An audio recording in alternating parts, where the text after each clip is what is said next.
Well, as I mentioned at the start of the show, we have Hans von Spakovsky joining us. He's joined us numerous times on the show. Love having him on. He is with the Heritage Foundation, as you likely know. And honestly, the Heritage Foundation, I'll make a small plug for them.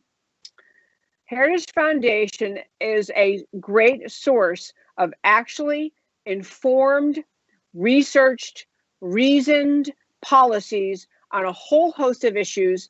And specifically, the reason I appreciate them so much is that their policy ideas are rooted in respecting the founding ideas of liberty, that the founding idea of America, of individual liberty. Heritage is dedicated to that. So they seek policy solutions consistent with the idea that we need to remain a country rooted in liberty. But specifically today, we have Hans von Spakovsky joining us.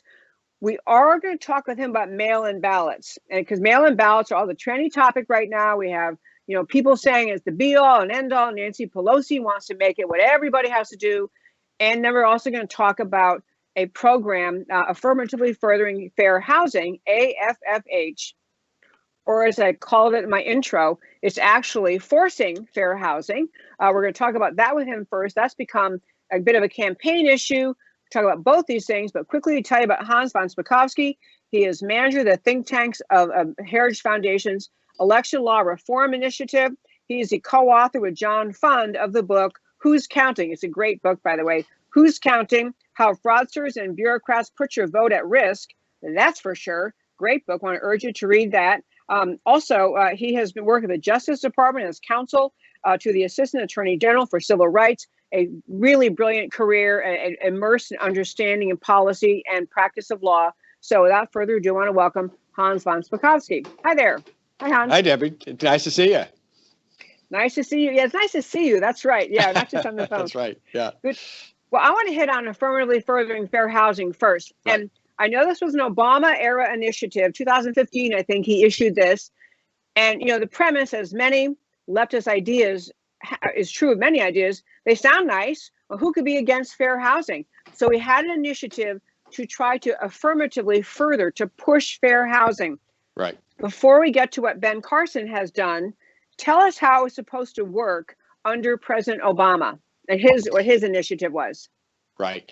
Well, I'm sure folks know that every year Congress appropriates a very large amount of money to the Housing and Urban Development, HUD.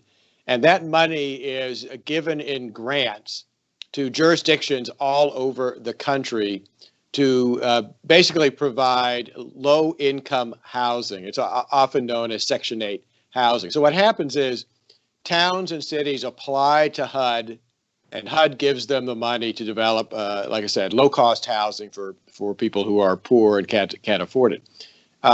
Look, the only rule that should apply is the money going to be used by the town or city to build low-income housing? But that wasn't good enough for the Obama administration. Towards the end of it, they issued this gigantic regulation. You've named it, almost 400 pages.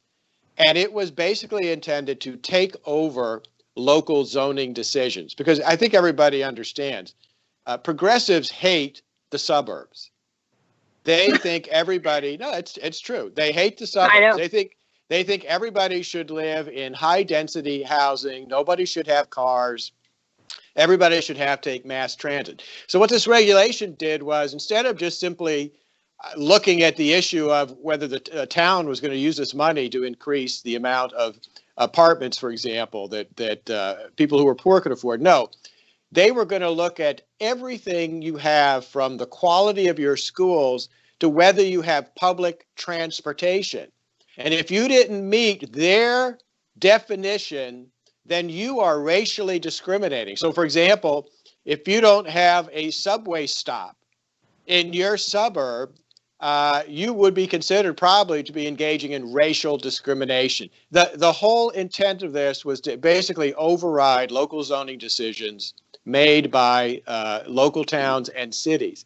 And fortunately, when the Obama administration came in, Ben Carson immediately suspended that regulation. And about 2 weeks ago, the president announced at a White House speech that he was giving on deregulation that they were, instead of issuing a revised regulation, they were just going to entirely suspend and get rid of the Obama regulation. And that's what Ben Carson and HUD have done. Best decision possible for the American public. That was a great summary. And I want to back up and say it's a really interesting thing. I think that the title, as many titles do, the things leftists come up with, affirmatively furthering fair housing, it sounds like a nice idea. Right. And so you think, well, yeah, let's make things fair. But the way it would have worked under President Obama's plan is that if local jurisdictions did not meet some requirement that you're describing, don't have a subway stop, don't have adequate this or that the federal government could literally become the replacement for the local jurisdiction and make zoning decisions. Is that right? Well, they couldn't make the local zoning decisions, but towns would not be able to get that federal funding. And a lot of towns and cities depend on that money. So basically, they would be able to, in essence, extort local communities to change the zoning, to switch to, for example, high density development in particular areas, and to make other changes, for example, in the school system that the federal government, that these progressives wanted in order to qualify for federal money. Otherwise, it would all get cut off. Wow. Okay. So it was really just using the power of the purse. The federal government could say, Yes. you don't like what we're doing, so we don't like what you're doing, so here's what's going to happen. And I'm sure for many jurisdictions, they rely on this federal funding. That's so right. They pretty much, they've just got to go along with the federal government is saying. Right. Wow. Okay.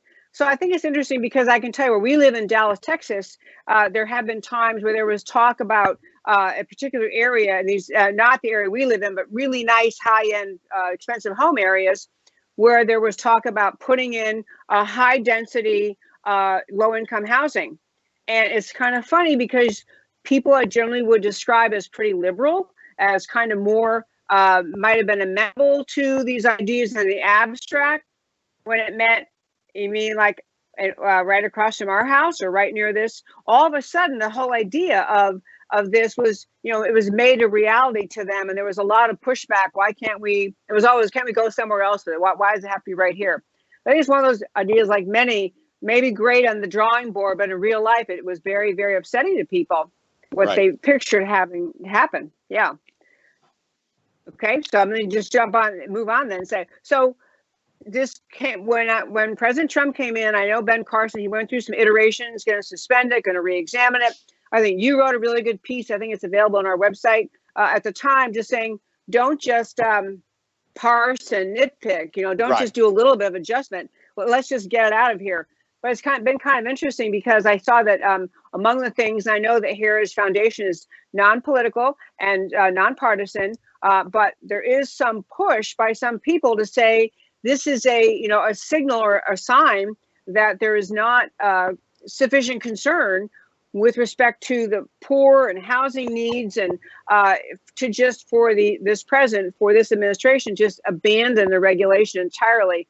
But there are other ways that we use our federal funding dollars to help the poor that don't have that all existed before AFFH came along, that are still in place, right? We do other things to help with low-income housing. Yeah, and look, there's no reduction in the amount of funding going out to local communities. It's just that this Obama era rule brought in all these extraneous factors that had nothing to do with providing low income housing. Like I said, the only rule that HUD should look at is, are you town going to use this money to provide low-income housing? Are you going to build, for example, an apartment complex that people who are poor can afford? And if, in fact, that's what they're going to do with it, well, then they should get the money. It shouldn't be an issue of, well, yeah, you're going to create an apartment complex for low-income people, but because you don't have a subway stop there, we're not going to give you the money. That's fundamentally unfair. And in fact, that would hurt the very people who are supposed to be benefited by this kind of a federal grant. Yeah, it's a very interesting effort that was made under the Obama era, and it was actually interesting. I think it was 2015, very much near the end of his second term, that he went for this. But you started out by talking about how there are some people whose thinking is more, it has more of a sense of orchestrating and deciding things from the federal level. And I think there was a lot of pushback. Just the idea, why is this a federal government's job at all to be assessing to the degree they were trying to? Do you agree that that was one factor that made this untenable, this AFFH was just... Oh, yeah. I mean, the idea that in essence, you would have bureaucrats in HUD in Washington, D.C., deciding on, for example, what density of housing you should have in a little town, a small town somewhere in Texas that is applying for this money. And that makes no sense at all. I should mention, by the way, that while Ben Carson did suspend the Obama rule when he first came in, they had put out a proposed rule that it did radically reduce the restrictions, but it still incorporated some of them. And in essence, President Trump came out and said, that's not acceptable to me. We're just getting rid of it entirely. He said none of the above, right? That's exactly right. Yes. Yeah. It's an interesting it's a political gamble, too, because I know part of what the Democrat candidate for President Joe Biden has said is he's really talking about actively trying to use the power of the federal government to shift and make up the composition of suburbs. And I believe it was among the things he agreed with the Bernie Sanders campaign people to take up, because Bernie Sanders has been strong on this idea, too, is again kind of forcing as you say, liberals hate suburbs, but I mean, forcing a reconstruction, a reconfiguring of all of America. And so do you know what is in the Biden plan, like what he would be doing with this issue? Well, he's clearly come out against getting rid of the Obama era regulation, which he, of course, was also responsible for. So so he would bring back that regulation and ensure, like I said, federal bureaucrats having control over zoning decisions all over America. Yeah, it's kind of funny. I don't know, Hans, if you and I talked about this, but my husband read a book about the creation, essentially, of the Great Society. And he said, this wasn't in the book, but the picture he got was of people, they're sitting in Washington. They realize we have a pile of money here because we collect so much in taxes. We do have income disparity and wealth disparities. And so kind of sitting around a table in the White House or in some agency and concocting the entire Great Society program, the entire, we're going to take this here and move it here. We're going to pass this law and spend this money and prohibit this and demand this, kind of these masters of the universe sitting in Washington. And he was describing how they were so, you could almost, if you're trying to be fair, almost think, well, they were well-intentioned. I mean, they thought, gee, this poverty disparity is not right. And, we can do something about it. But they got to where they're the meisters of the universe in Washington. And as many people have acknowledged, a Great Society, and all of the great initiatives that were a part of that pretty much just didn't change much in terms of the economic structure of America. I mean, it spent a lot of money. And I have that same sense about this. I'm just picturing these people sitting around at HUD thinking, I know what your community is like there in, whatever, small town America. And you just think that doesn't belong in Washington. Well, I will tell you, look, I worked at two different federal agencies. And I will tell you that I was just shocked at the attitudes of so many of the career civil servants that I met at these agencies in Washington. They had the most patronizing, dismissive attitude towards local communities all over the country. Their view was, it was very arrogant. Their view was that they knew what was best for the American people in just all kinds of areas. And like I said, they had a very patronizing, dismissive attitude towards the American public. And I encountered that on many occasions in the federal bureaucracy. Oh, I can totally imagine that. And I know it isn't exactly draining the swamp, but it's like draining that swamp attitude, I think, is part of what President Trump is trying to move forward, that we actually trust the American people. We trust the local officials. Their communities chose them to be in the zoning commission or to be in the city council, and we're going to trust them. And I think that's more akin to the American spirit of self-governance, Right. Yeah, for sure. Okay. Well, so back to this. So right now, I want to clarify or confirm one thing you said. So even though the president has said we are not going to move forward any further, we're pulling back entirely the Obama era AFFH regulation from 2015. We're not cutting spending to help with low income housing. Correct. So we're still offering community block grants, other ways that communities, so they can still do what they want, except they're in control instead of the bureaucrats in Washington. That's right. You've summarized it exactly right. Okay, so what are people complaining about? No, that's not really my question. Okay, so I do want to talk though also about mail-in balloting, which has become such a hot issue these days. Right. I mentioned, I think in the start of the show, Nancy Pelosi has been talking about we got to have all mail-in balloting, and I know we've been through this before. But Hans, I want to go to a really basic question for people who say, hey, some states, and I don't remember what state it is, maybe more than one, that have had all mail-in balloting or largely majority mail-in balloting for a long time, and it seems to be okay. What is the reason to doubt the fairness and accuracy of mail-in ballots? There are 5 states that have all mail elections, and what that means is they you can't vote in person. They simply mail a ballot to every registered voter. Well, there's numerous problems with that. First of all, if your voter registration list isn't completely accurate, you're sending out ballots to people who are no longer on the list. And to give you an example of what that means, I have a colleague at the Heritage Foundation who grew up in Washington State. Washington State is one of the states with all mail elections. She hasn't lived there in 8 years. Her sister hasn't lived there in 10 years.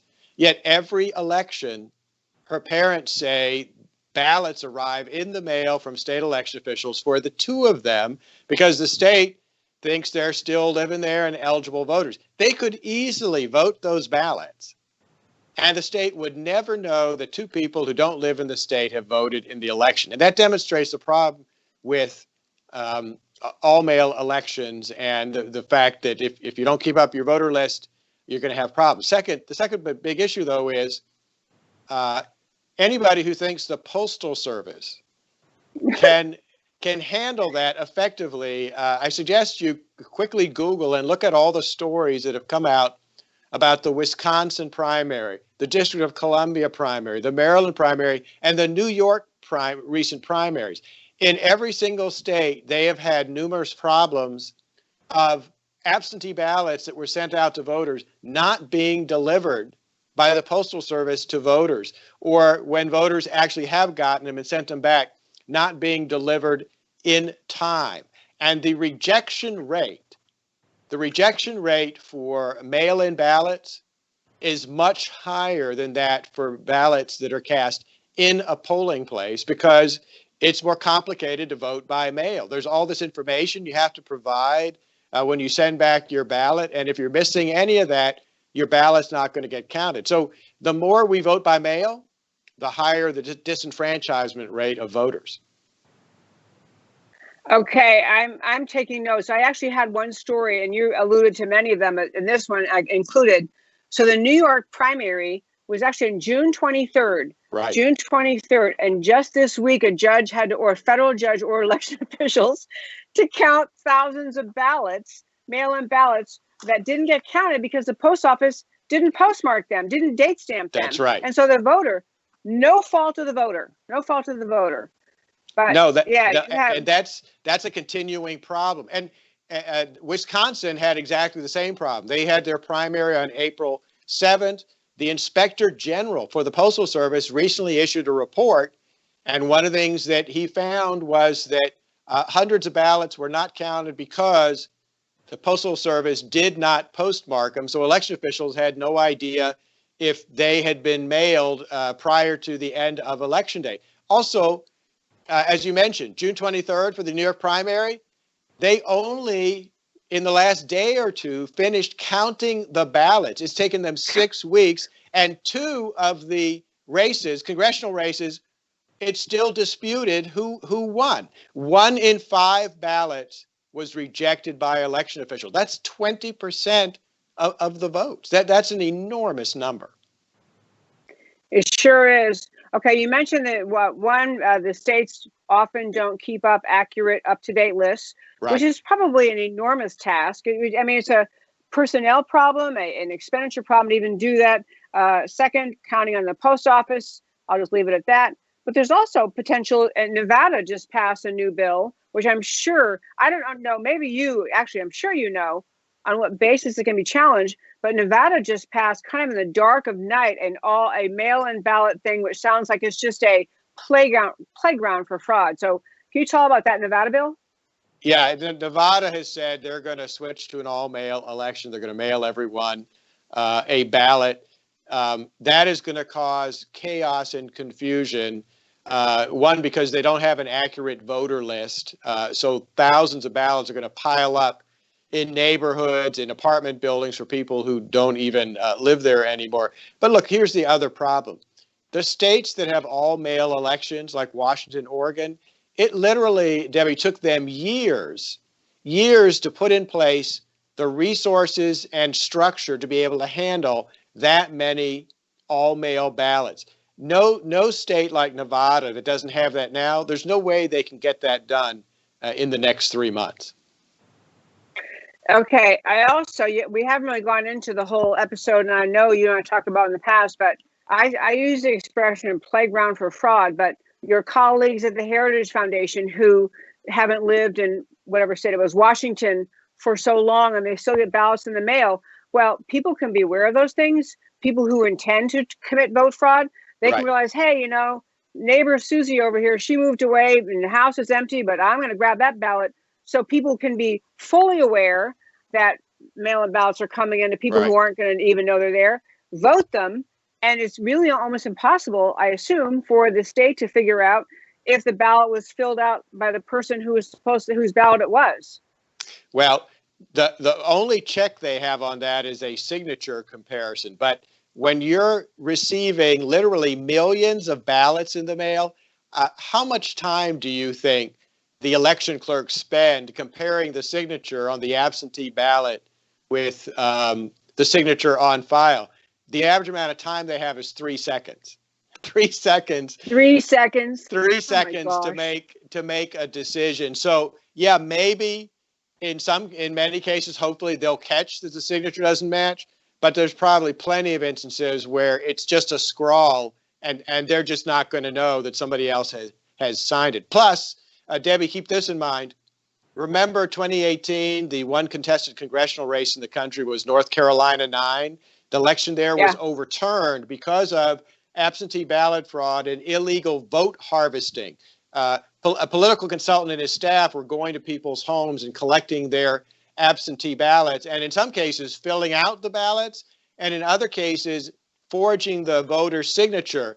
This man, who had worked in the state for years, had prior absentee ballot request forms that he had photocopied from voters, so he had their signatures. So he had the ability to easily forge signatures, which is one of the reasons why allowing vote harvesting is a very bad idea.